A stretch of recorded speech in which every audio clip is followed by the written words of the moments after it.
नमस्कार मेरे प्यारे भाइयों, मैं हूं अनुज और आप सुन रहे हैं हॉरर कहानी, वो भी मेरी जुबानी।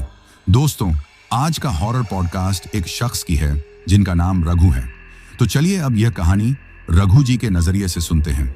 लेकिन उससे पहले आप लोगों से एक रिक्वेस्ट है, आप लोग हाइप पॉइंट भेजकर अपना सपोर्ट जरूर दिखाएं। और अगर आप लोग चाहते हैं कि आपका नाम वीडियो में लिया जाए तो कमेंट में अपना नाम और अपने शहर का नाम जरूर लिखें। तो अब ज्यादा समय नहीं लेते हैं, चलिए कहानी की शुरुआत करते हैं। नमस्कार दोस्तों, मेरा नाम रघु है और मैं दिल्ली में रहता हूं। आज मैं आप लोगों को अपने और अपने दोस्तों के साथ घटी एक ऐसी घटना के बारे में बताने जा रहा हूं जिसने हमारी जिंदगियों को हमेशा के लिए बदल कर रख दिया। ये कोई सुनी सुनाई कहानी नहीं है, बल्कि एक ऐसा भयानक और दिल दहला देने वाला सच है जिसे हमने अपनी आंखों से देखा और महसूस किया है। ये वो रात थी जब हमें एहसास हुआ कि हमारी दुनिया और एक दूसरी अनदेखी दुनिया के बीच का पर्दा कितना महीन होता है और कभी कभी अनजाने में ही हम उस पर्दे को पार कर जाते हैं। यह बात कॉलेज के दिनों की है। हमारी फाइनल ईयर की परीक्षाएं अभी अभी खत्म हुई थीं और हम सब दोस्त उस बोझ से आजाद होकर कहीं घूमना चाहते थे। हम 5 दोस्त थे, मैं, मेरा सबसे जिगरी यार समीर, हमेशा हंसती खिलखिलाती रहने वाली प्रिया, ग्रुप का सबसे शांत और समझदार लड़का अंकित और हर बात पर अपनी राय रखने वाली तेज तर्रार नेहा। बहुत सोचने के बाद हम सब ने मिलकर मनाली जाने का प्लान बनाया था। दिल्ली की उमस भरी गर्मी से दूर, पहाड़ों की ठंडी हवा में कुछ दिन सुकून से बिताने का ख्याल ही हमें रोमांचित कर रहा था। हमने रात की वॉल्वो बस की टिकटें ऑनलाइन बुक कर ली थी। बस रात के 11 बजे कश्मीरी गेट बस अड्डे से निकलनी थी। हम सब ने तय किया था कि रात 9 बजे तक हर हाल में बस अड्डे पर मिल जाएंगे ताकि कोई भाग दौड़ न हो।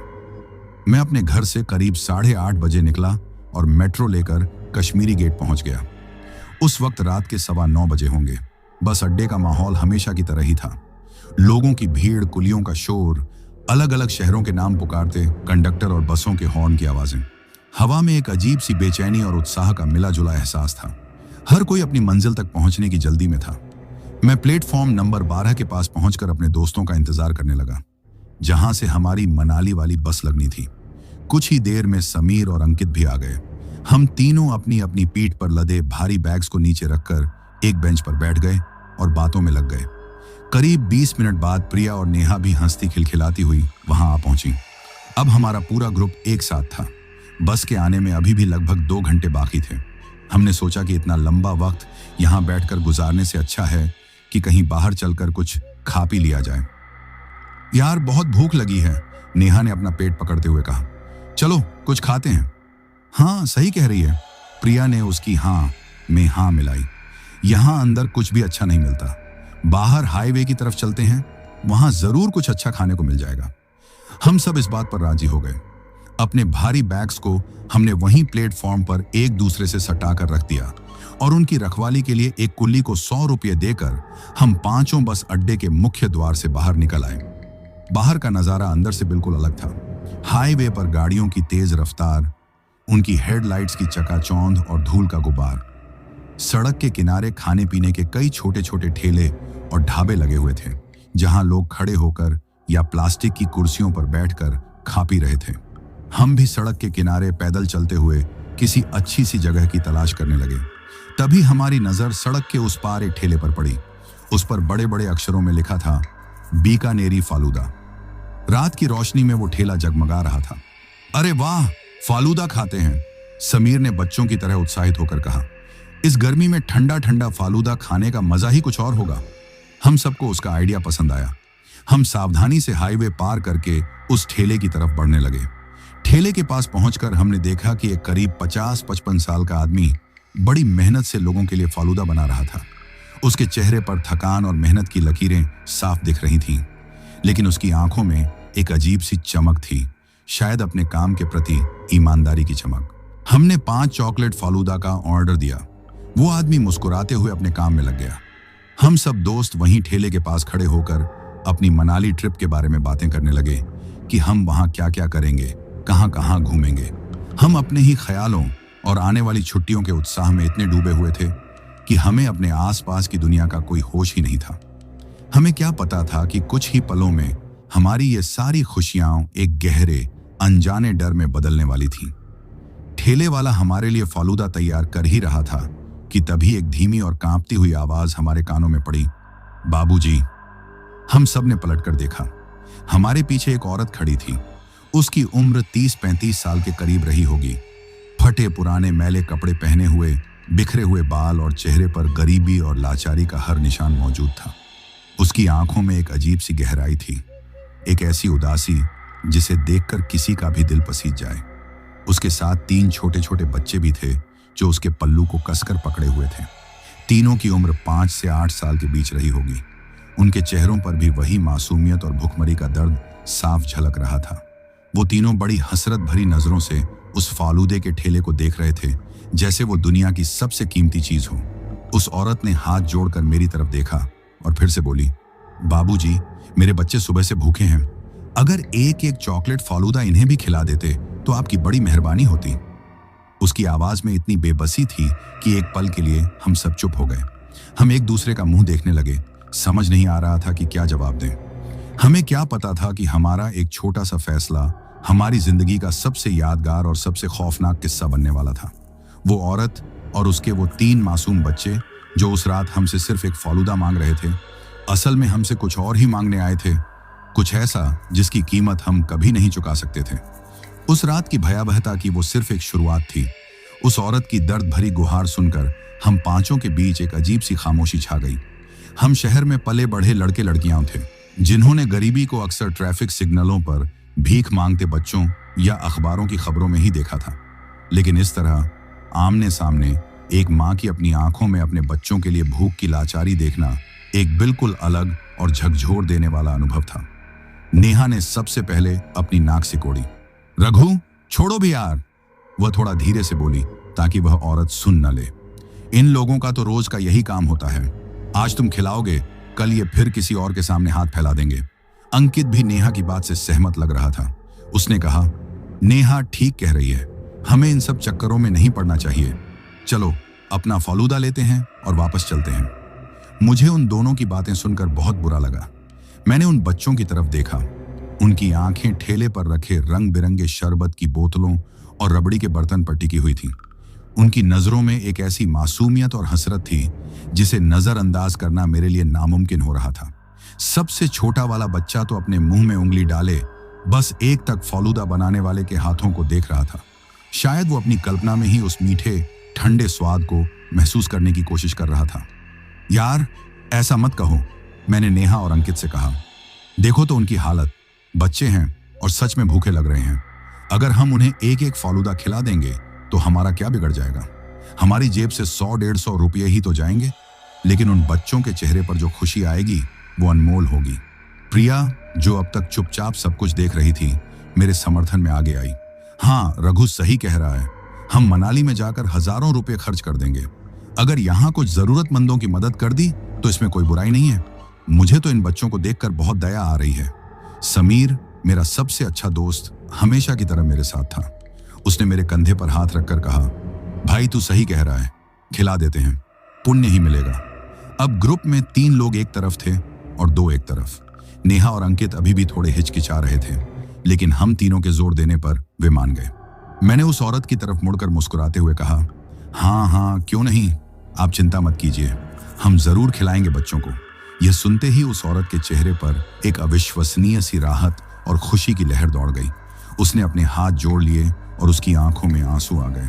बाबूजी, आपका बहुत बहुत धन्यवाद, भगवान आपका भला करे।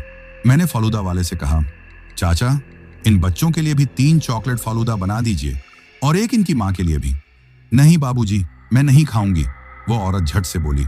बस मेरे बच्चे खा लें, मेरा पेट तो उसी से भर जाएगा। उसकी बात सुनकर मेरा दिल भर आया। एक माँ की ममता का इससे बड़ा उदाहरण और क्या हो सकता था। मैंने जोर देकर कहा, नहीं, आपको भी खाना पड़ेगा, आप भी तो सुबह से इनके साथ ही होंगी। फालूदा वाले चाचा, जो अब तक चुपचाप हमारी बातें सुन रहे थे, मुस्कुराए और बोले, बेटा, आज के जमाने में भी तुम जैसे अच्छे दिल वाले लोग हैं, देखकर अच्छा लगा। यह कहकर वह तेजी से अपने काम में लग गए। कुछ ही मिनटों में हमारे 5 फालूदा के गिलास तैयार थे। उसने हमें गिलास पकड़ाए और हम वहीं पास में लगी प्लास्टिक की स्टूलों पर बैठ गए। फिर उसने उन बच्चों और उनकी मां के लिए 4 और गिलास तैयार किए। जैसे ही उसने वो गिलास उन बच्चों के हाथ में दिए, उनकी आंखों में जो चमक आई उसे शब्दों में बयां करना मुश्किल है। वे ऐसे टूट पड़े जैसे उन्हें कोई खजाना मिल गया हो। बड़ा वाला लड़का, जिसका नाम शायद गोलू था, एक ही सांस में आधा गिलास खाली कर गया। छोटी वाली लड़की मोलू चम्मच से धीरे धीरे खा रही थी, हर एक निवाले का स्वाद ले रही थी। और सबसे छोटा तोलू तो पूरा मुंह चॉकलेट से सना हुआ था और वह अपनी मां को देखकर मग्न होकर हंस रहा था। उनकी मां की आंखों में आंसू थे, लेकिन ये आंसू बेबसी के नहीं बल्कि खुशी और कृतज्ञता के थे। वह बार बार हमें हाथ जोड़कर धन्यवाद दे रही थी। हम पांचों दोस्त चुपचाप बैठे अपना फालूदा खाते हुए उस परिवार को देख रहे थे। नेहा और अंकित के चेहरे पर भी अब कोई शिकन नहीं थी, बल्कि एक अनकहा सुकून था। शायद दूसरों की मदद करके जो खुशी मिलती है उसे वे भी महसूस कर पा रहे थे। हम अपना फालूदा खा रहे थे, लेकिन मेरी नजर बार बार उन बच्चों पर जा रही थी। उन्होंने अपना फालूदा इतनी जल्दी खत्म कर लिया था कि अब वे खाली गिलास को चम्मच से खुरच रहे थे, शायद थोड़ा सा स्वाद और मिल जाए। और फिर वे बड़ी ललचाई नजरों से हमें खाते हुए देखने लगे। ये देखकर मुझे रहा नहीं गया। मैंने समीर की तरफ देखा और उसने मेरी आंखों की बात समझ ली। चाचा, मैंने फालूदा वाले को आवाज दी, इन बच्चों के लिए एक एक फालूदा और बना दीजिए। ये सुनकर वह औरत हड़बड़ाकर बोली, नहीं नहीं बाबूजी, और नहीं, आपने पहले ही बहुत कर दिया, अब और तकलीफ ना करें। यह तकलीफ नहीं है, मैंने मुस्कुराकर कहा, आज इन बच्चों को जी भरकर खाने दीजिए। इस बार नेहा और अंकित ने भी कोई आपत्ति नहीं जताई, बल्कि अंकित ने अपनी जेब से पर्स निकालकर 500 का नोट फालूदा वाले को देते हुए कहा, चाचा, इन सब का पैसा मेरी तरफ से। फालूदा वाले ने और फालूदा बनाकर बच्चों को दिया। इस बार बच्चों ने और भी मजे से खाया। जब उन सब का पेट भर गया तो उस औरत ने अपने तीनों बच्चों को लाइन में खड़ा किया और उनसे कहा, चलो सब भैया लोगों को थैंक यू बोलो। तीनों बच्चों ने एक साथ अपनी तोतली आवाज में कहा, थैंक यू भैया। यह सुनकर हम सब हंस पड़े। उस पल की मासूमियत और खुशी ने हमारे दिलों को छू लिया था। मैंने अपनी जेब में हाथ डाला और कुछ पैसे निकालकर उस औरत की तरफ बढ़ाए। उसने पहले तो लेने से बहुत मना किया, लेकिन मेरे जोर देने पर उसने कांपते हुए हाथों से वो पैसे ले लिए, जैसे उसे यकीन ही ना हो रहा हो। अब तक रात के करीब 10:30 बज चुके थे। हमें बस अड्डे पर वापस भी लौटना था। हमने उस परिवार को अलविदा कहा। अच्छा, अब हम चलते हैं, मैंने उस औरत से कहा। बाबूजी, भगवान आपको हमेशा खुश रखे, उसने सिर पर हाथ रखकर आशीर्वाद देते हुए कहा। आप लोगों ने आज जो किया उसे हम कभी नहीं भूलेंगे। हम पांचों दोस्त एक अजीब से संतोष और खुशी की भावना के साथ वहां से वापस बस अड्डे की ओर चल पड़े। हमने एक भूखे परिवार का पेट भरा था और यह एहसास बहुत सुकून देने वाला था। हम हाईवे के किनारे किनारे चल रहे थे और अपनी जीत पर खुश हो रहे थे कि कैसे हमने नेहा और अंकित को भी इस अच्छे काम के लिए मना लिया। सड़क पार करते हुए मैंने आखिरी बार पलटकर उस ठेले की ओर देखा। वो औरत और उसके बच्चे अभी भी वहीं खड़े थे और हमें ही देख रहे थे। मैंने हाथ हिलाया और जवाब में उन बच्चों ने भी अपने नन्हे नन्हे हाथ हिलाए। उनके चेहरों पर एक अजीब सी मुस्कान थी, एक ऐसी मुस्कान जिसे मैं आज तक नहीं समझ पाया। वो खुशी की थी, कृतज्ञता की थी, या किसी गहरे अनकहे राज की, यह मैं नहीं जानता। बस इतना जानता हूं कि वो मुस्कान मेरे जहन में हमेशा के लिए बस गई। हमें क्या पता था कि यह हमारी उनसे आखिरी मुलाकात नहीं थी और अगली बार जब हम उन्हें देखेंगे तो हमारे पैरों तले जमीन खिसक जाएगी। उस परिवार को अलविदा कहकर हम पांचों दोस्त वापस सड़क के दूसरी तरफ आ गए और बस अड्डे की ओर बढ़ने लगे। हमारे अंदर एक अजीब सा सुकून था।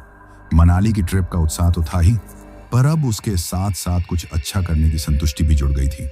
देखा, मैंने नेहा और अंकित को छेड़ते हुए कहा, मैं कह रहा था ना, उन बच्चों के चेहरे की खुशी देखकर कितना अच्छा लगा। नेहा मुस्कुराई, हाँ यार, तू सही था, मुझे वाकई बहुत अच्छा महसूस हो रहा है।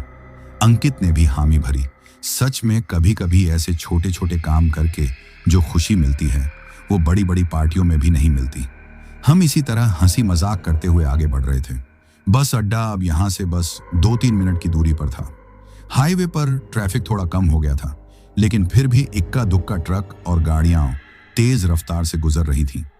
रात गहरा रही थी और हवा में हल्की सी ठंडक घुलने लगी थी। मैं अपनी ही धुन में चल रहा था जब अचानक मुझे अपने कंधे पर एक अजीब सी ठंडक महसूस हुई, जैसे किसी ने बर्फ का एक टुकड़ा रख दिया हो। मैंने चौंक कर इधर उधर देखा, लेकिन मेरे आसपास तो मेरे दोस्त ही थे।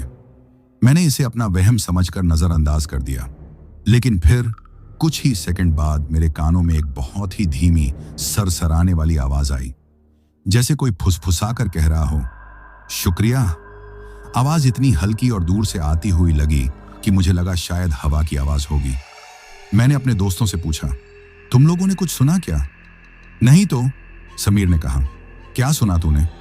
पता नहीं यार, लगा जैसे किसी ने कुछ कहा, मैंने जवाब दिया। तेरे कान बज रहे हैं, प्रिया ने हंसते हुए कहा। चल जल्दी, बस छूट जाएगी। मैं भी मुस्कुरा दिया और उनके साथ आगे बढ़ गया, लेकिन मेरे दिल में एक अनजानी सी बेचैनी घर करने लगी थी। वो ठंडक, वो आवाज, कुछ तो था जो अजीब था। मैंने एक बार फिर पलटकर उस फालूदा वाले के ठेले की तरफ देखने की कोशिश की। वो अब भी वहीं था और वो परिवार भी शायद उसके पास ही खड़ा था। हालांकि इस दूरी से सब कुछ धुंधला दिख रहा था। हम बस अड्डे के गेट के बिल्कुल करीब पहुंच चुके थे। हम सड़क के किनारे से हटकर फुटपाथ पर आ गए थे। मैं आखिरी बार उस ठेले की तरफ देखने के लिए मुड़ा ही था कि तभी एक जोरदार कान फाड़ देने वाली आवाज आई। वो आवाज किसी बम के फटने जैसी थी। एक पल के लिए तो हम समझ ही नहीं पाए कि क्या हुआ। आवाज के साथ ही टायरों के घिसने की एक दिल दहला देने वाली चीख भी गूंजी थी। हम सब जहां थे वहीं पत्थर के बुत बन गए।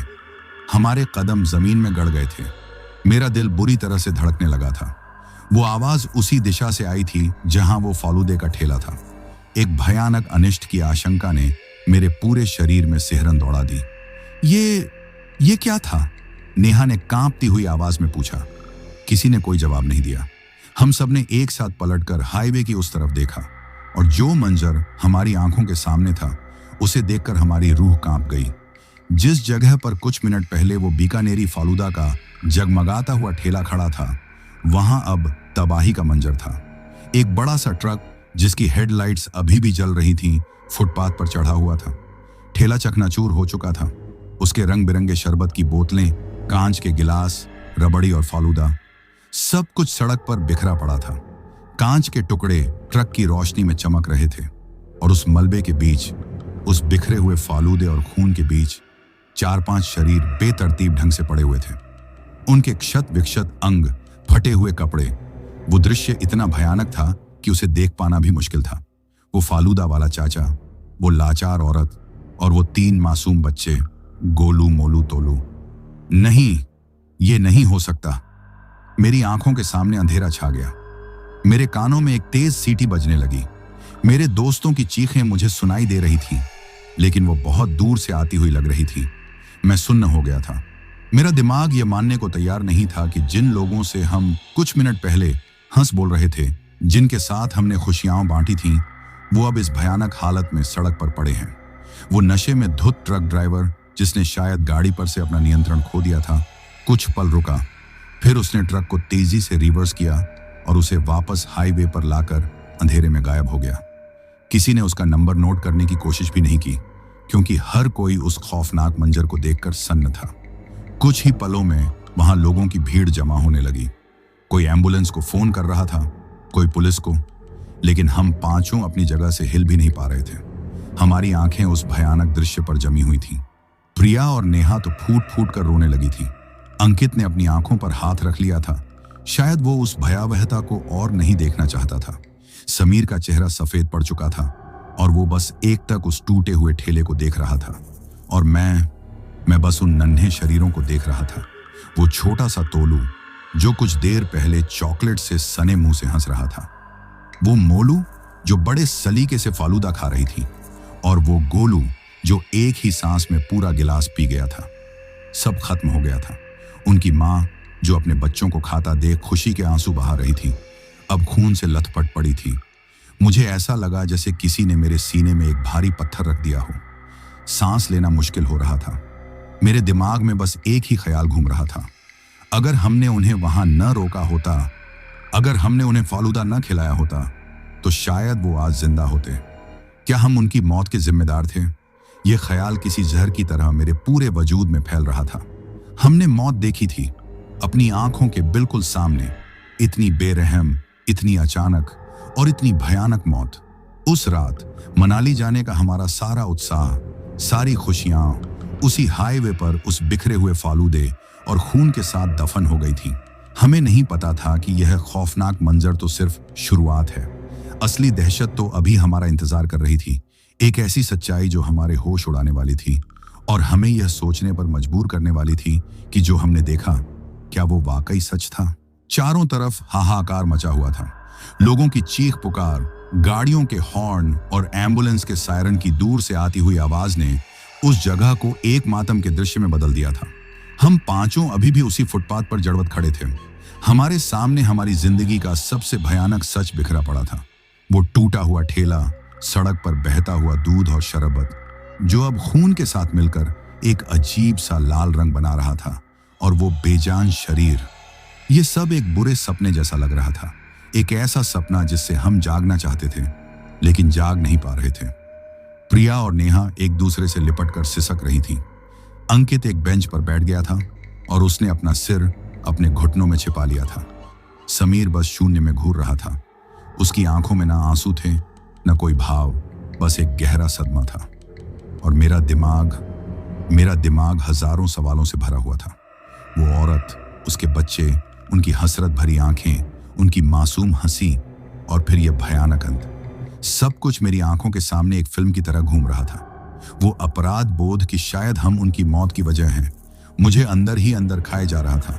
यह हमारी वजह से हुआ है, मैंने कांपती हुई आवाज में कहा। अगर हम उन्हें वहां रोकते नहीं। चुप कर रघु, समीर ने पहली बार मुंह खोला। उसकी आवाज सपाट थी। इसमें हमारी कोई गलती नहीं है, गलती उस कमीने ट्रक ड्राइवर की है। लेकिन उसके शब्द मुझे तसल्ली नहीं दे पा रहे थे। मेरा दिल मानने को तैयार नहीं था। तभी भीड़ को चीरती हुई एक पुलिस की जीप हमारे पास आकर रुकी। जीप में से एक इंस्पेक्टर और 2 कांस्टेबल उतरे।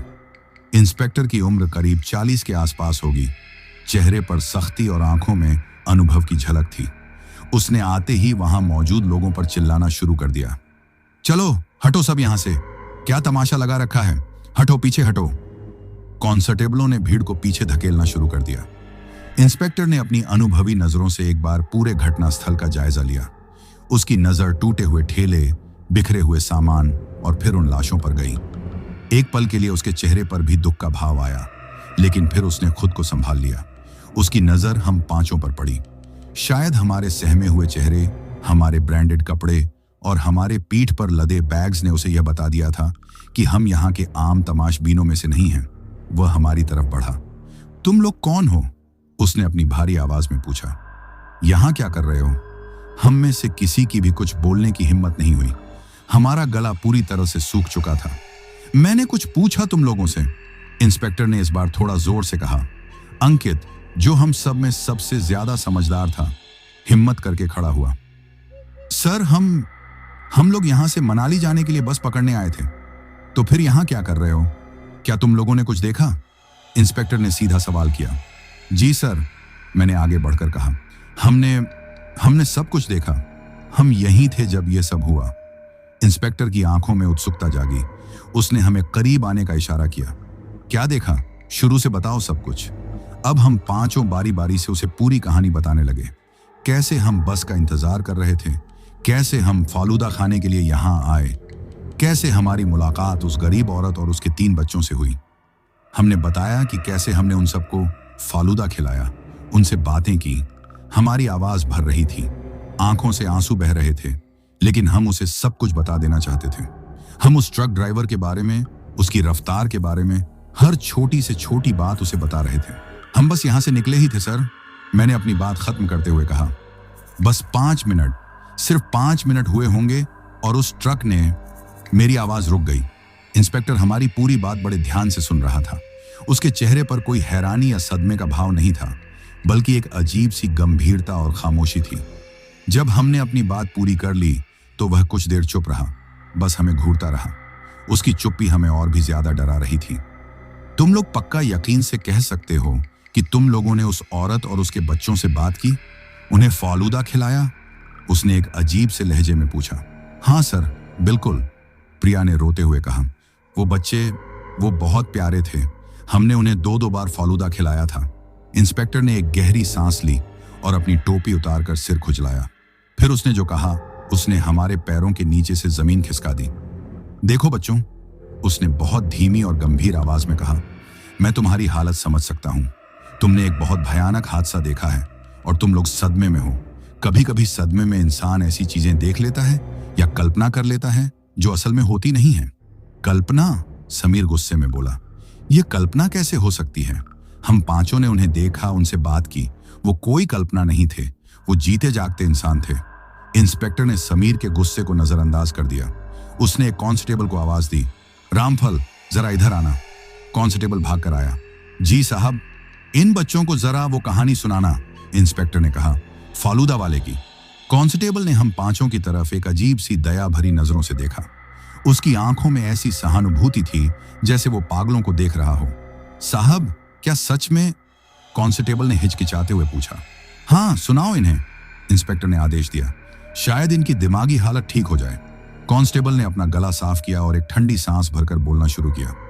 बच्चों, जिस फालूदा वाले, जिस औरत और जिन 3 बच्चों को तुमने अभी देखने और खिलाने की बात कही है, वह एक पल के लिए रुका और फिर उसने वो बम फोड़ा जिसने हमारी हकीकत की दुनिया को चकनाचूर कर दिया।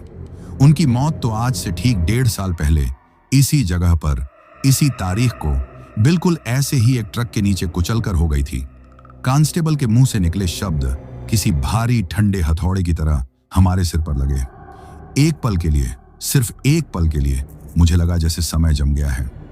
मेरे चारों तरफ का सारा शोर, वो एम्बुलेंस का कलेजा चीरता हुआ सायरन, लोगों की घबराई हुई आवाजें, गाड़ियों के हॉर्न का कोलाहल, सब कुछ एक गहरे अंतहीन सन्नाटे में डूब गया था।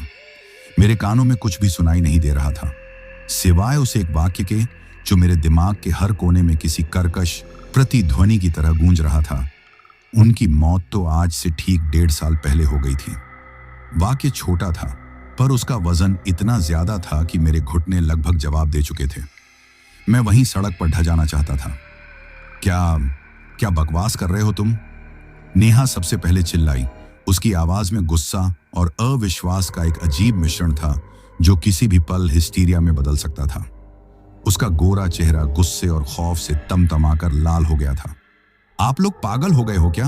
होश में तो हो? हम अभी अभी कुछ मिनट पहले उनसे मिलकर आ रहे हैं। हमने उन्हें अपनी आंखों से देखा था, उनसे बातें की थीं, हमने उन्हें छुआ था। वो जिंदा थे, बिल्कुल जिंदा। वो लगभग चीख रही थी और उसकी आंखें किसी जंगली जानवर की तरह फैल गई थीं। शांत हो जाओ मैडम, इंस्पेक्टर ने अपनी भारी और कठोर आवाज में कहा। उसकी आवाज में अधिकार था, लेकिन कोई गर्मी नहीं थी।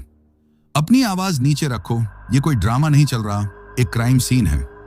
उसकी नजरें हम पांचों पर ऐसे घूम रही थीं जैसे वो किसी पहेली को सुलझाने की कोशिश कर रहा हो। लेकिन आप हमारी बात समझ क्यों नहीं रहे हैं सर? इस बार अंकित ने आगे बढ़कर समझाने की कोशिश की। अंकित हम सब में सबसे ज्यादा शांत और तर्कसंगत दिमाग वाला था, लेकिन इस वक्त उसकी आवाज में भी हताशा और एक अनकही दहशत साफ झलक रही थी। यह नामुमकिन है, यह विज्ञान के, तर्क के, हर चीज के खिलाफ है। कोई इंसान जो 1.5 साल पहले मर चुका हो, वो वापस कैसे आ सकता है और आकर हमसे फालूदा कैसे खा सकता है? यह कोई मजाक है क्या? इंस्पेक्टर ने हमारी तरफ एक लंबी गहरी नजर से देखा। इस बार उसकी आंखों में गुस्सा नहीं था, बल्कि एक अजीब सी हमदर्दी तैर रही थी। वैसी हमदर्दी जैसी कोई डॉक्टर किसी लाइलाज मरीज को देखता है। देखो बच्चों, मुझे अच्छी तरह पता है कि इस बात पर यकीन करना तुम्हारे लिए कितना मुश्किल है। शायद मेरी जगह कोई और होता तो वो भी यकीन नहीं करता, लेकिन यही कड़वा सच है। उसने एक गहरी सांस ली, जैसे कोई बहुत भारी बोझ उठाने जा रहा हो। आज से ठीक 1.5 साल पहले शिव कुमार नाम का एक आदमी इसी जगह पर फालूदा का ठेला लगाता था। राजस्थान का रहने वाला था, बहुत मेहनती और भला इंसान था। दिन रात एक करके अपने परिवार के लिए 2 पैसे कमाता था। कहानी सुनते हुए हमारे रोंगटे खड़े होने लगे थे। एक एक शब्द हमारे दिल में धंसता जा रहा था। ये बिल्कुल हुबहू वही कहानी थी जो कुछ देर पहले हमारे साथ घटी थी। वो नाम, वो जगह, वो फालूदा, सब कुछ वही था। इंस्पेक्टर ने अपनी कहानी जारी रखी। उस रात एक गरीब औरत, जिसका नाम आज तक किसी को नहीं पता चल पाया, अपने 3 भूखे बिलखते बच्चों के साथ उसके ठेले पर आई थी। उन बच्चों की हालत देखकर शिव कुमार का दिल पसीज गया। उसने दया करके उन चारों को मुफ्त में चॉकलेट फालूदा खिलाया। जब वो लोग फालूदा खा ही रहे थे, इंस्पेक्टर की आवाज और भारी हो गई। तभी एक नशे में धुत ट्रक ड्राइवर ने हाईवे पर से अपना कंट्रोल खो दिया। ट्रक बिजली की रफ्तार से हवा को चीरता हुआ आया और सीधा ठेले में घुस गया। हादसा इतना भयानक कि पांचों ने मौके पर ही दम तोड़ दिया। उनके शरीर के चिथड़े उड़ गए थे। ट्रक ड्राइवर को बाद में पकड़ लिया गया था। केस चला और उसे सजा भी हुई।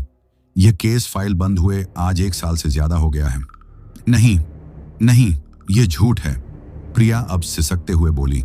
उसके आंसू गालों पर लकीरें बना रहे थे। यह सब झूठ है, ऐसा नहीं हो सकता। अगर तुम्हें मेरी बात पर यकीन नहीं हो रहा, इंस्पेक्टर ने अपनी जेब से अपना मोबाइल निकाला, तो अपनी आंखों से खुद देख लो। उसने मोबाइल की स्क्रीन पर कुछ सर्च किया और फोन हमारी तरफ कर दिया। स्क्रीन पर एक लोकल न्यूज पोर्टल की पुरानी खबर खुली हुई थी। हेडलाइन मोटे काले अक्षरों में लिखी थी, कश्मीरी गेट के पास दर्दनाक हादसा, नशे में धुत ट्रक ने फालूदा वाले समेत एक ही परिवार के 4 लोगों को रौंदा। और खबर के नीचे पांचों की तस्वीरें भी थीं। धुंधली, पुरानी और ब्लैक एंड व्हाइट तस्वीरें, लेकिन चेहरे इतने साफ थे कि उन्हें पहचानने में 1 सेकंड की भी गलती नहीं हो सकती थी। वही फालूदा वाला चाचा शिव कुमार, जिसके चेहरे पर हमेशा एक मेहनत भरी मुस्कान रहती थी। वही लाचार, थकी हुई औरत, जिसकी आंखों में दुनिया भर की गरीबी और बेबसी थी। और वही 3 मासूम प्यारे बच्चे, गोलू, मोलू और तोलू। तस्वीर देखते ही नेहा के मुंह से एक दबी हुई चीख निकली और वो बेहोश होकर पीछे की तरफ गिरने ही वाली थी कि समीर और अंकित ने फुर्ती से उसे संभाल लिया। प्रिया का रोना अब सिसकियों से बदलकर दहाड़ों में बदल चुका था। मेरे पूरे शरीर ने एक साथ कांपना शुरू कर दिया था। मेरे दांत आपस में ऐसे किटकिटा रहे थे जैसे कड़ाके की ठंड पड़ रही हो। ये सच था, वो लोग वाकई में मर चुके थे। एक भयानक दर्दनाक मौत। तो फिर वो कौन थे जिनसे हम अभी अभी मिले? वो कौन थे जिन्हें हमने अपने हाथों से पैसे देकर फालूदा खिलाया? जिनकी भूखी आंखों में हमने खाना देखकर एक अजीब सी चमक और फिर धन्यवाद का भाव देखा था? जिनके नन्हे मुलायम हाथों को हमने अलविदा में हिलते हुए देखा था? मेरे दिमाग में वो सारी घटनाएं किसी पुरानी फिल्म की रील की तरह तेजी से फिर से घूमने लगी। फालूदा वाले से बात करते हुए मेरे कंधे पर वो अचानक महसूस हुई बर्फीली ठंडक। वो लगभग हवा में घुल गई। फुसफुसाहट में सुनाई दी शुक्रिया की आवाज। उस औरत की आंखों की वो अजीब सी अथाह गहराई जिसमें झांकने पर डर लगता था। बच्चों की वो मुस्कान जो मासूम तो थी, पर उसमें कुछ ऐसा था जो इस दुनिया का नहीं लगता था। सब कुछ, हर एक छोटी बड़ी बात अब एक नए और भयानक मतलब के साथ मेरे सामने आ रही थी। पर यह कैसे हो सकता है सर? मैंने किसी तरह अपनी कांपती हुई टूटी हुई आवाज में इंस्पेक्टर से पूछा। अगर वो मर चुके थे तो वो हमें कैसे दिखाई दिए, जिंदा लोगों की तरह? इंस्पेक्टर ने एक और गहरी सांस ली। इस बार उसकी आंखों में हमारे लिए दया थी। इस हाईवे पर यह पहली बार नहीं हुआ है बच्चों। पिछले 1.5 साल में कई लोगों ने यह दावा किया है। कहते हैं कि वो 5 आत्माएं यहीं भटकती हैं, इसी जगह के आसपास। वो किसी को कोई नुकसान नहीं पहुंचाती। वो बस कभी कभी कुछ खास लोगों को दिखाई देती हैं। किन लोगों को? समीर ने पूछा, जो अभी भी सदमे की हालत में नेहा को संभाले हुए था। इस बार बगल में खड़े कांस्टेबल रामफल ने जवाब दिया, कहते हैं कि वो सिर्फ उन लोगों को दिखते हैं जो दिल के अच्छे और मासूम होते हैं, या शायद उन लोगों को जिनके मन में दूसरों के लिए सच्ची दया और करुणा होती है। उनकी कोई अधूरी इच्छा रह गई थी। इंस्पेक्टर ने अपनी बात को आगे बढ़ाया। शायद वो मासूम बच्चे उस रात अपना पसंदीदा चॉकलेट फालूदा पूरा नहीं खा पाए थे। शायद वो बेबस माँ मरते मरते भी अपने बच्चों का पेट भरता हुआ देखना चाहती थी। उनकी आत्माओं को तब तक शांति नहीं मिलेगी जब तक उनकी वो आखिरी छोटी सी इच्छा पूरी नहीं हो जाती।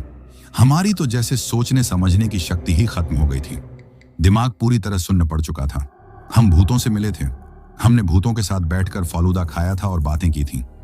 यह ख्याल इतना ज्यादा डरावना, इतना ज्यादा अजीब और अविश्वसनीय था कि हमारा दिमाग इसे किसी भी कीमत पर स्वीकार करने को तैयार नहीं था। जो दुनिया हमें अब तक सीधी, सरल और तार्किक लगती थी, वो एक ही झटके में किसी ताश के महल की तरह ढहकर उलट पुलट गई थी। सर, तो फिर वो हादसा, वो ट्रक का आना, वो खून, वो लाशें? अंकित ने हकलाते हुए पूछा। उसकी आवाज गले में ही फंस गई थी। वही तो असली रहस्य है बेटा, इंस्पेक्टर ने कहा और एक अजीब इशारा किया। आज यहां कोई हादसा नहीं हुआ है। तुम लोग जरा उस तरफ सड़क देखो। हमने डरते डरते, कांपते हुए उस तरफ देखा जहां कुछ देर पहले तबाही और मौत का वो भयानक मंजर था। और हमारे होश उड़ गए। हमारे पैरों तले से जमीन खिसक गई। वहां कोई टूटा हुआ चकनाचूर ठेला नहीं था। सड़क पर खून का एक कतरा तक नहीं था। वहां कोई लाशें नहीं थीं, कोई चीथड़े नहीं थे। सड़क बिल्कुल साफ थी, रात की रोशनी में चमक रही थी, जैसे वहां कभी कुछ हुआ ही ना हो। ट्रैफिक बिल्कुल सामान्य रूप से अपनी रफ्तार से चल रहा था। वहां कोई तमाशबीनों की भीड़ नहीं थी, कोई एम्बुलेंस नहीं थी, कोई पुलिस की गाड़ियां नहीं थीं। वहां सिर्फ हम 5 दोस्त थे और हमारे सामने खड़ा था एक पुलिस इंस्पेक्टर और उसका कांस्टेबल, जो हमें इस दुनिया की सबसे अविश्वसनीय और डरावनी कहानी सुना रहे थे। हर साल ठीक आज ही की रात इंस्पेक्टर ने अपनी बात पूरी की। वो हादसा फिर से घटता है, उन्हीं आत्माओं के लिए और शायद उन कुछ बदनसीब लोगों के लिए जो उन्हें देखने के लिए चुन लिए जाते हैं। तुम लोगों ने जो देखा वो हकीकत नहीं थी, बल्कि 1.5 साल पहले घटी एक दर्दनाक भयानक घटना की प्रतिध्वनि थी। एक इको जो हर साल इस दिन यहां सुनाई देता है और दिखाई देता है। अब हमारे पास शक की कोई गुंजाइश नहीं बची थी। हम एक ऐसे भयानक मायाजाल में फंस चुके थे जहां सच और वहम, हकीकत और फसाने के बीच की महीन रेखा पूरी तरह से मिट चुकी थी। हम कांप रहे थे, रो रहे थे और उस अनदेखी, अनसुनी दुनिया की उस कड़वी सच्चाई को हजम करने की कोशिश कर रहे थे, जिससे हमारा अभी अभी बहुत करीब से सामना हुआ था। उस खौफनाक खुलासे के बाद हम पांचों की क्या हालत हुई होगी, इसका अंदाजा लगाना भी किसी के लिए मुश्किल है। हम एक खुली, चलती फिरती सड़क पर खड़े थे, लेकिन हमें ऐसा महसूस हो रहा था जैसे हम किसी अंधेरी, बिना दरवाजे वाली बंद कोठरी में फंस गए हैं, जहां से बाहर निकलने का कोई रास्ता नहीं है। हमारा दिमाग पूरी तरह से सुन्न हो चुका था, किसी भी तरह की कोई प्रतिक्रिया देने में असमर्थ। प्रिया और नेहा को अंकित और समीर किसी तरह संभालने की कोशिश कर रहे थे, लेकिन वो खुद भी अंदर से बुरी तरह से हिले हुए थे और उनके चेहरे का रंग उड़ा हुआ था। इंस्पेक्टर ने हमारी हालत देखी, शायद उसे हम पर तरस आ गया। उसने अपने कांस्टेबल से पूछा, रामफल, इन बच्चों की बस कितने बजे की है? सर, रात के 11 बजे की, मैंने किसी तरह अपनी सूखी चिपकी हुई जबान का इस्तेमाल करते हुए जवाब दिया। रात के 11 बजने में अब सिर्फ 10 मिनट बाकी थे। ठीक है, इंस्पेक्टर ने निर्णायक स्वर में कहा, तुम लोगों की हालत देखकर तो नहीं लगता कि तुम मनाली जाने की स्थिति में हो। बेहतर होगा कि तुम लोग वापस अपने अपने घर जाओ। नहीं सर, अंकित ने अचानक हिम्मत दिखाते हुए कहा। उसकी आवाज में अभी भी कंपन था, लेकिन एक दृढ़ता भी थी। हमने इतने महीनों से इस ट्रिप का प्लान बनाया है। हम जाना चाहते हैं। शायद जगह बदलने से, यहां से दूर जाने से हमारा दिमाग थोड़ा ठीक हो। इंस्पेक्टर ने कुछ देर हमारी आंखों में झांका, शायद हमारी हिम्मत को तौल रहा था। फिर उसने सिर हिलाकर कहा, ठीक है, जैसी तुम्हारी मर्जी, लेकिन इस हालत में अकेले मत जाओ। रामफल, तुम जीप से इन बच्चों को इनके प्लेटफॉर्म तक छोड़कर आओ और यह सुनिश्चित करो कि ये अपनी बस में सुरक्षित बैठ जाए। जी साहब, कांस्टेबल ने सिर झुकाकर कहा। हम उस इंस्पेक्टर का धन्यवाद भी ठीक से नहीं कर पाए। हमारे मुंह से शब्द ही नहीं निकल रहे थे। हम बस किसी रोबोट की तरह चुपचाप पुलिस की जीप में जाकर बैठ गए। जीप हमें बस अड्डे के भीड़भाड़ वाले इलाके के अंदर तक ले आई। कांस्टेबल रामफल एक अच्छे इंसान की तरह हमें हमारे प्लेटफॉर्म तक लाया, जहां हमारी वॉल्वो बस लग चुकी थी और बाकी यात्री उसमें बैठ रहे थे। अपना ध्यान रखना बच्चों, रामफल ने बड़ी हमदर्दी से कहा, और जो कुछ भी हुआ उसे एक बहुत बुरा सपना समझकर भूलने की कोशिश करना। हम बस में अपनी अपनी सीटों पर जाकर बैठ गए। हम पांचों ने एक साथ वाली सीटें बुक की थीं। बस के अंदर का माहौल बिल्कुल सामान्य और जीवंत था। लोग अपनी बातों में मग्न थे। कोई फोन पर जोर जोर से बात कर रहा था, कोई अपने परिवार वालों को खिड़की से हाथ हिलाकर अलविदा कह रहा था। बच्चे अपनी सीटों पर उछल कूद कर रहे थे, लेकिन हमारी दुनिया तो जैसे लुट चुकी थी। हम पांचों पत्थर की मूर्तियों की तरह खामोश बैठे थे। एक दूसरे से नजरें मिलाने की भी हिम्मत नहीं हो रही थी। हम उस भीड़ का हिस्सा होकर भी उससे मीलों दूर थे, अपनी ही खौफनाक दुनिया में कैद। ठीक 11 बजे बस ने एक लंबा हॉर्न दिया और धीरे धीरे प्लेटफॉर्म से आगे बढ़ने लगी। बस अड्डे से निकलकर बस वापस उसी हाईवे पर आ गई। मेरा दिल किसी हथौड़े की तरह जोर जोर से मेरी पसलियों पर चोट करने लगा। मैं जानता था कि अब हम फिर से उसी जगह से गुजरने वाले हैं। मैं उस तरफ बिल्कुल नहीं देखना चाहता था। मैं अपनी आंखें बंद कर लेना चाहता था, लेकिन मेरी आंखों ने मेरा साथ नहीं दिया। जैसे ही बस उस मनहूस जगह के करीब पहुंची, हम पांचों की नजरें किसी अदृश्य शक्ति के खिंचाव में अनजाने में ही एक साथ खिड़की के बाहर उस स्थान पर टिक गईं। और वहां वहां वो बीकानेरी फालूदा का ठेला खड़ा था, बिल्कुल वैसा का वैसा ही जैसा हमने पहली बार देखा था। अपनी पीली बत्तियों से जगमगाता हुआ मेरा हलक कांटों की तरह सूख गया। मैंने डरते डरते अपने दोस्तों की तरफ देखा।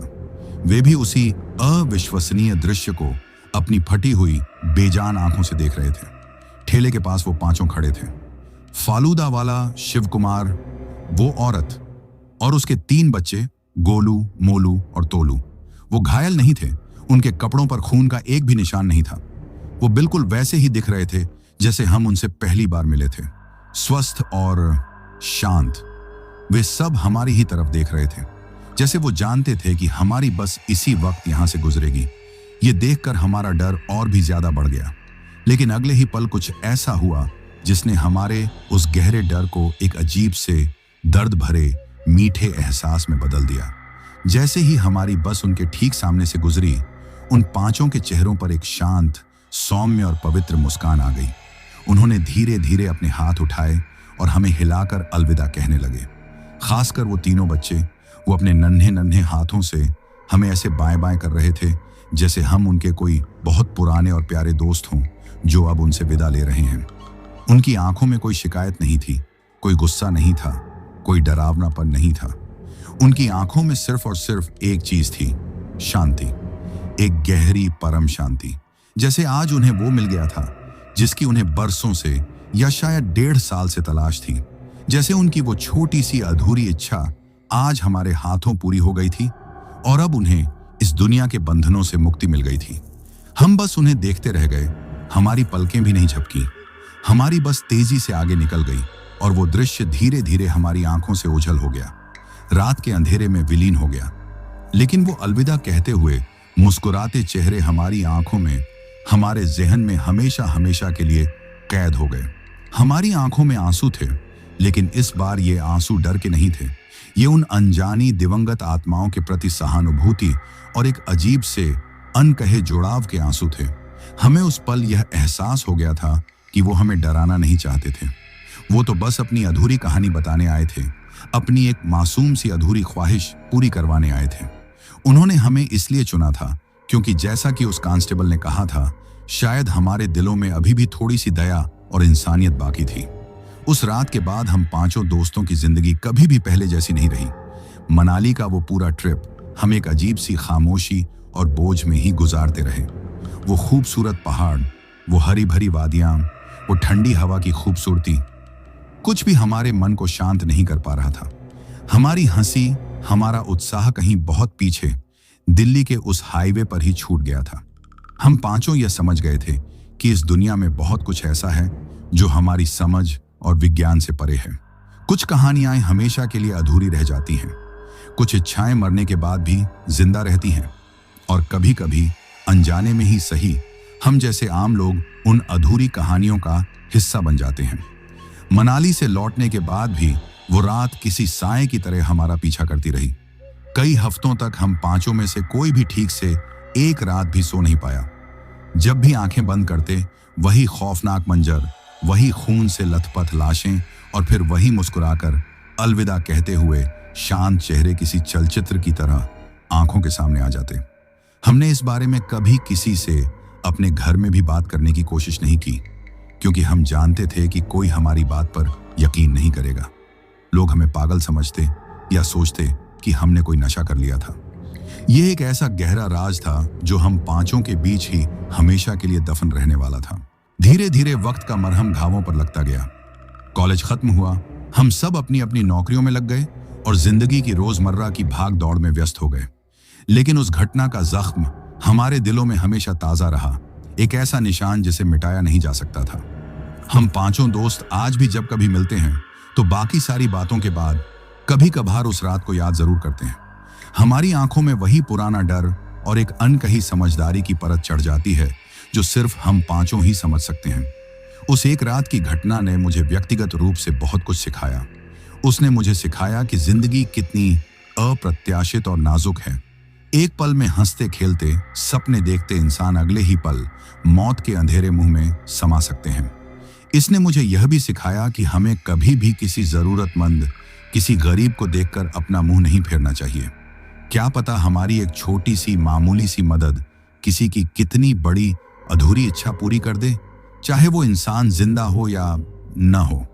आज भी जब मैं कभी कश्मीरी गेट बस अड्डे के पास से गुजरता हूं, तो मेरी नजरें अनजाने में ही हाईवे के उस पार उस जगह को ढूंढने लगती हैं। वहां अब कोई फालूदा का ठेला नहीं लगता। वो जगह अब ज्यादातर खाली ही रहती है, जैसे उन 5 पवित्र आत्माओं के लिए आरक्षित हो। कुछ लोग कहते हैं कि अमावस्या की रात को आज भी वहां से बच्चों के खिलखिलाकर हंसने की या किसी औरत के धीरे धीरे रोने की धीमी आवाजें सुनाई देती हैं। लेकिन उस रात के बाद से वो 5 आत्माएं फिर कभी किसी को दिखाई नहीं दी। शायद उन्हें सच में मुक्ति मिल गई थी। शायद उनकी चॉकलेट फालूदा खाने की वो मासूम सी इच्छा आखिरकार पूरी हो गई थी। यह कहानी दोस्ती, दया और एक भयानक हादसे की कहानी है। यह हमें यह भी याद दिलाती है कि सड़क पर एक छोटी सी लापरवाही, शराब पीकर गाड़ी चलाने जैसी एक जानलेवा गलती कितने हंसते खेलते परिवारों को एक ही पल में तबाह कर सकती है। काश हमारे देश में लापरवाह ड्राइविंग के खिलाफ और भी सख्त कानून होते और लोग उनका पालन करते, तो शायद शिव कुमार, वो बेनाम औरत और उसके 3 मासूम बच्चे आज हमारे बीच जिंदा होते और अपनी जिंदगी जी रहे होते। मैं आज इस कहानी के माध्यम से बस यही प्रार्थना करना चाहता हूं कि भगवान उन 5 दिवंगत आत्माओं को शांति और मोक्ष प्रदान करे। और मैं उम्मीद करता हूं कि उनकी जैसी कोई भी अधूरी इच्छा लेकर किसी और को इस दुनिया से विदा न लेना पड़े। वो आज भी मेरे जहन में जिंदा है, एक फालूदा वाला, एक माँ और 3 बच्चे, जिन्होंने हमें उस एक रात में डर और दया का वो गहरा पाठ पढ़ाया जिसे हम अपनी जिंदगी की आखिरी सांस तक नहीं भूल पाएंगे। वो हमें शायद यही बताने आए थे कि कभी कभी सबसे बड़ी नेकी और सबसे बड़ा धर्म किसी की छोटी सी अधूरी इच्छा को पूरा करने में ही छिपा होता है। तो दोस्तों, ये कहानी यही खत्म हुई। अब जिन भाइयों ने अपना नाम वीडियो में कमेंट किया था उनका नाम लेते हैं। आशुतोष त्रिपाठी भाई गोंडा से, इंदुपाल जी छत्तीसगढ़ से, अलीना अयान जफिराह, इम्तेज भाई दुबलिन आयरलैंड से, अर्जुन क्षेत्र भाई असम से, निरुपमा नायक भाई ओडिशा से, जुनैद भाई मालेगांव से, हसन अब्बास भाई इटली से, अशोक भाई नासिक महाराष्ट्र से, रविंद्र भाई आगरा से, वाजिद तबस्सुम भाई लाहौर पाकिस्तान से, तरुणा भाई झारखंड से, अंकु भाई बलिया से, राम भाई मध्य प्रदेश से, वंदना यादव जी जबलपुर से, जसबीर भाई समाना पंजाब से, मजीद भाई मालदीव से, कृष्णा गुरप्रीत भारद्वाज भाई दिल्ली से, जस्टिन राजा भाई असम से, शाहिद भाई मुंबई से, देबू कुमार भाई जमशेदपुर झारखंड से, रियाज शाहजमाल भाई अलीगढ़ से, हाफिजा भाई जूनागढ़ से, उस्मान अली भाई पाकिस्तान से, सुखदेव भाई फरीदाबाद से, उषा शाह जी सिलगुरी से, साबिर भाई सीतामढ़ी से, भास्कर भाई दुबई से, अमन सिंह भाई इंग्लैंड से, सूरज सूजले भाई महाराष्ट्र से, मुन्ना भाई म्यांमार से, दिवाकर मोहर भाई कुलेश्वर से, साहिल खान भाई नागपुर महाराष्ट्र से, गुरफान खान भाई उत्तर प्रदेश से, ख्वाजा पुनीत भाई रायचूर से, रजत और रितिका जी शिमला से, सूर्या भाई हरियाणा से, अरुण पासवान भाई बिहार से, रिक्की भाई दार्जिलिंग से, फैजान भाई दिल्ली से, अरुण कुमार भाई अयोध्या से, अंसार खान भाई मेवाड़ से, राम बाबू भाई बिलासपुर से, दीप ढीलों भाई चंडीगढ़ से, मनोज भाई इंडिया से, अमोल भाई विरार से, पंकज भाई हरियाणा से, दृष्टि और बैसा देवी जी दिल्ली से, अजय भारद्वाज भाई आजमगढ़ उत्तर प्रदेश से, अयान नवीद भाई एंड्रान शेरावाले गेट से, प्रवीण पांडेय भाई मध्य प्रदेश से, इरफान भाई झारखंड से, मिराज भाई जयपुर से, दीपक भोयर भाई अर्जुनाली गांव से, प्रियांशी जी सूरत से, पवन भाटी भाई बुलंदशहर से, सुरजीत मोगा भाई पंजाब से, ललित चंद्र भाई हुद्दिया भिवांडी महाराष्ट्र से, सनम खान जी कराची पाकिस्तान से, अजय कोरी भाई प्रतापगढ़ से, ज्योतिर्मोई देवबार्मा जी त्रिपुरा से, नितिन वर्मा भाई उत्तम नगर दिल्ली से, राम रूपनदेही भाई नेपाल से, ताजवली खान और मुस्तफ़ा खान भाई इंग्लैंड से, मनोज खादगी भाई नेपाल से, किशोर रामावत भाई नोएडा से, हैदर नवाजी भाई इंडिया से, बबुली जी ओडिशा से, यूसुफ शाह भाई लाहौर पाकिस्तान से, गौरव कोहली भाई दिल्ली से, मयंक कुशवाहा भाई आगरा से, रंजीत कुमार भाई उत्तर प्रदेश बहराइच से, नरेश किरण दुर्गेश भाई छत्तीसगढ़ से, मुकेश ठाकुर भाई फरीदाबाद हरियाणा से, मोहन जी झारखंड से, पूनम जी जमशेदपुर झारखंड से, प्रणब भाई असम से, मेहुल वर्मा भाई प्रयागराज से, पूजा घोष जी असम से, राहुल भाई ओडिशा से, ऋषभ और राकेश भाई पंजाब से, बाबू मंडल भाई राउरकेला से, शहजादी जी सऊदी अरब से, विनीता जी लखनऊ से, गोपाल भाई कोलकाता से, वाजिद तबस्सुम भाई पाकिस्तान से, वसीम अहमद भाई नागपुर महाराष्ट्र से, राम भदौरिया भाई मध्य प्रदेश से, गणेश पाठक भाई सूरत से, जीवन तमंग भाई काठमांडू नेपाल से, विनोद गुरुंग भाई दुबई से, कादिर शिकालगार से, अनिल चौहान भाई सिवान बिहार से, रॉकी भाई सोनीपत हरियाणा से, पूरन चंद बालोतरा भाई राजस्थान से, उर्वशी जी वेस्ट बंगाल दार्जिलिंग से, देवांश भाई ग्वालियर मध्य प्रदेश से, बलबिंदर सिंह भाई राजस्थान से, अभिषेक तिर्की भाई छत्तीसगढ़ से, ओमकार सिंह भाई झारखंड से, बापूनु भाई ओडिशा से, फिजा जी इस्लामाबाद पाकिस्तान से, अंबुज मिश्रा भाई नोएडा से, कुलविंदर कौर भाई लुधियाना से, संदीप सिंह भाई पंजाब से, योगपाल पांडे भाई बस्ती से, संतोष कोरबा भाई छत्तीसगढ़ से, रंजीत तिवारी भाई कानपुर से, अविनाश भाई फरीदाबाद से, कमल भाई म्यांमार से, आजाद भाई दिल्ली से, राज मालवीय भाई मध्य प्रदेश से, सरोज भाई ओडिशा से, अवनीत जानवी और मानसी जालंधर पंजाब से, पीहू छावी और जतिन भाई चंडीगढ़ से, लकी राव भाई वाराणसी से, और जिन भाइयों ने अपना नाम कमेंट किया है लेकिन उनका नाम वीडियो में नहीं लिया गया है, तो भाइयों आप लोग टेंशन ना लें, आप लोगों का नाम अगली वीडियो में जरूर लिया जाएगा। और अगर आप लोग भी चाहते हैं कि आपका नाम वीडियो में लिया जाए तो अपना नाम और अपने शहर का नाम वीडियो में कमेंट करें। अगर आपको यह कहानी पसंद आई हो तो वीडियो को लाइक और चैनल को सब्सक्राइब करें ताकि और भी डरावनी कहानियां आप तक पहुंच सकें। कहानी को अंत तक सुनने के लिए दिल से धन्यवाद दोस्तों। आज के लिए बस इतना ही, मिलते हैं जल्द ही कुछ नई कहानियों के साथ। तब तक के लिए अपना ध्यान रखिए।